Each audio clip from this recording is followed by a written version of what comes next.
Hey, right now it's time for our first one-on-one segment. Eric Winston sitting down, spending time one-on-one with Aeros center Jeff Taffe. As we move the blocking sleds, get in place, let's take a look at a video of Jeff passing out season tickets while he was a member of the Pittsburgh Penguins. How you doing, buddy? You want those? Hi. Hi. Jeff. Nice to meet you. Nice to meet you, too. How you doing, pal? Come on. Show those to Mommy. Yeah. How you doing? How are you? Jeff, Welcome. nice to meet you. Nice to see you. This is my dad. How you doing? Jeff, nice to meet you, sir. Okay. Gosh, you guys got everything in here, huh? This isn't even happy. Look at Really? Show me your books over here. Yeah, what do you got? If you don't mind. Oh. Wow. He lines them up on the steps. Look at all this stuff, huh? Tell him who they are. Who are all these people?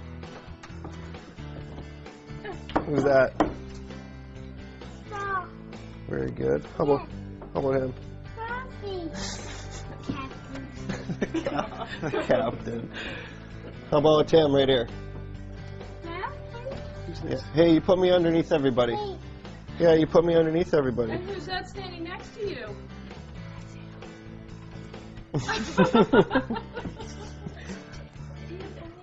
Yeah. So now you're gonna have to put me on top. Put me on top of Sydney. Hi, Jeff. Nice to meet you too. Oh, I kind of know who you are. Very much appreciate it. All right. Thanks. It's nice meeting you. Bye-bye. Same here. All right. You guys out of here too? Okay. Thank you very much once again. Thank you. Thanks for coming. All right. Take it easy. Thanks a lot. Jeff Taffe for the Houston Aeros. Thanks for being here. Yeah. Thanks for going one-on-one. Yeah. Now, you're a American-born hockey player. Yep. From Minnesota. Yeah. How does that different? How is that? What are the challenges, I guess, of you would say American-born players versus your counterparts, the Canadian-born players, or even European-born players? You know what? It's actually changed a lot. I think back about 10 years ago when I came into the league, there might have been maybe 2-3 Americans on each team, and it was pretty much filled with Canadians, probably about five Europeans. So I think it's really changed now that college hockey's gotten better. There's more opportunity for guys at Division I schools, getting more experience, and I think that's really transformed it. I mean, I think on our team down here we probably have, I'd say, at least half as U.S. guys.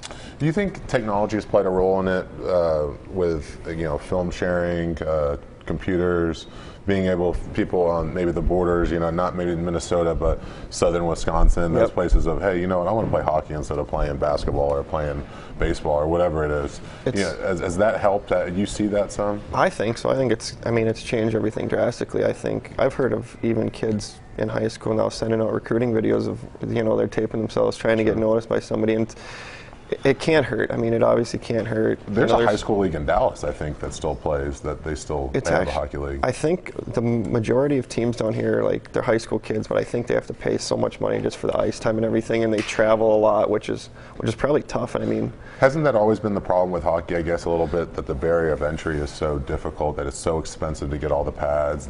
It's almost a little bit like football in the sense that you got to buy all the pads as a kid. You got to buy everything. Do you think that's kind of still a big problem? I think it's huge. I mean, like you said, everything's really expensive, whether it's the pads or the ice time.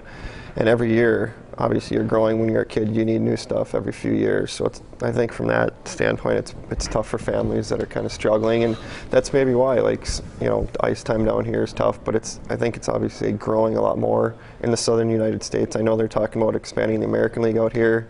Some of the, NHL franchises out west are thriving now. Now, so you've only been out here this year, right? It's my first year out here. Yeah. So your short experience already. Texas is I would think, a pretty good place for the AHL. Yes. Maybe not necessarily, I always go back and forth. I'm a big hockey fan. Yep. I've had a couple buddies that played up there, and I've just gotten into it, and so I watch a lot of it. And I go back and forth. I don't know if an NHL team could survive in Houston. I think there's so many people here. You got to think the sheer numbers would somehow support it. Yeah. I definitely think if it was the same thing as like a Dallas Stars situation where you got a franchise to come down here and they won the Stanley Cup in the first or second year, that always helps because it builds the fan base very rapidly. And the Dallas thing is interesting because that was one of the best places to play probably about 6-7 years ago. I mean, it was packed every night. That was a place to be. And now that they're not winning so much anymore, it's gone downhill. And you look at some of those games, and I mean, it's half empty there. Yeah. This is a great place for, like you said, American League hockey, but you know, people are paying $15, $20 a ticket, whereas NHL tickets you're looking at $85, $90. There's so many cities around here that can support them. You know, you go from here, you go to Austin, to San Antonio, to even down. I think there's one in Corpus Christi now. Is there down? I think it's maybe a Central League or something like Central League, okay. Something, So you got it.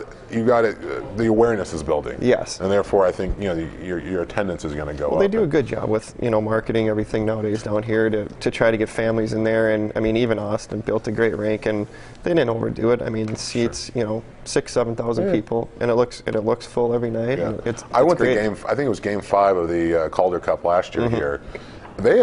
They had almost sold Toyota Center out. I think Houston is probably the top few every year. It was. I mean, it was impressive. You got in there and you said, "Wow, this is a big game." I mean, even if you didn't know what you were going to, you had no idea what the Calder Cup was. You had no idea. You went in there and you said, "Man, this is a big." You could feel it, and that to me was pretty neat. I was happy for all the guys. I was happy for Houston to put something like that on. I thought that was pretty neat. Yeah, it's great. I mean, like you said, I think every year they're in the top 5 for attendance, average maybe 8,000-9,000 a game. I'm sure at least. Now, when you're Mr. Hockey in Minnesota, is that like being Mr. Basketball in Indiana? Yeah. My wife was making fun of me for that the other day again too. Every time you look at the trophy going by, like, that used to be me. Yeah, but that's basically what it is. For we actually had a good high school team. 3 of my teammates played for Minnesota. With me, and any one of us could have won it that year. It's kind of one of those things where luck of the draw, basically. So you've bounced around the NHL. Yep. You've played in the NHL every year since I think 2002, right?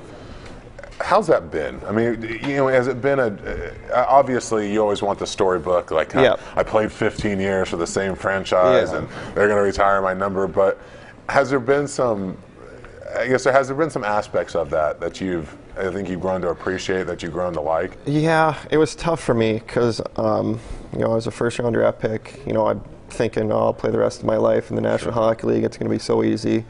So I was up and down my first few years, had a good year, and then the lockout hit. And that really affected my career. I got hurt playing in the American League during the lockout.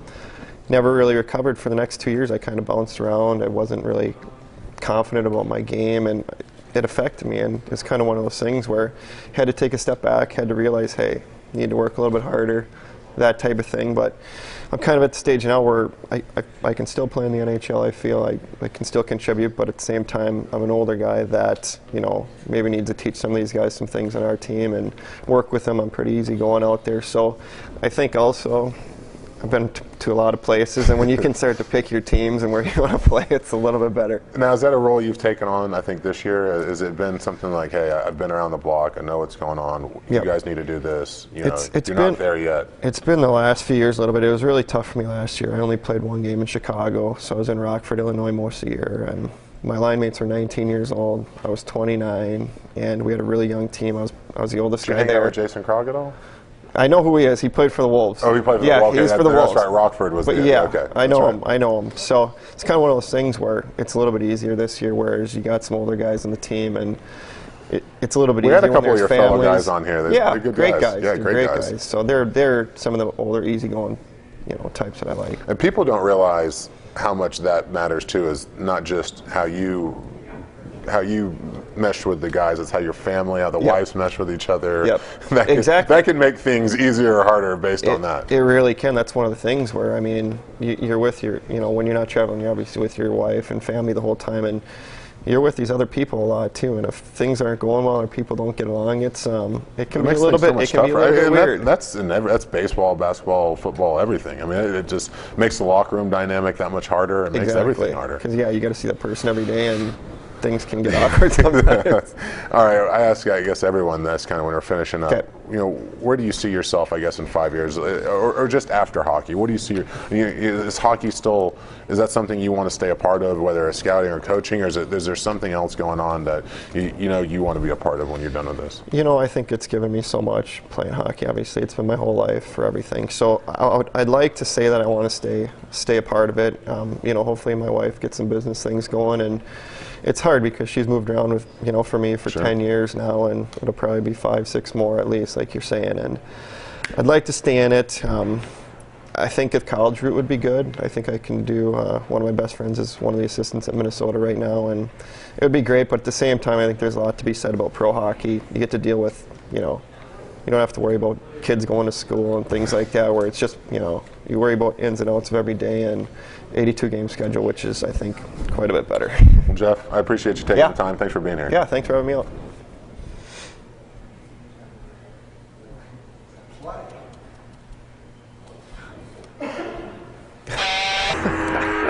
Where are you guys digging this up from? Wow, look at that. Jeez.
Eric Winston with Jeff Taffe, the Movember boys here Yeah. with their handlebar There it is. mustaches.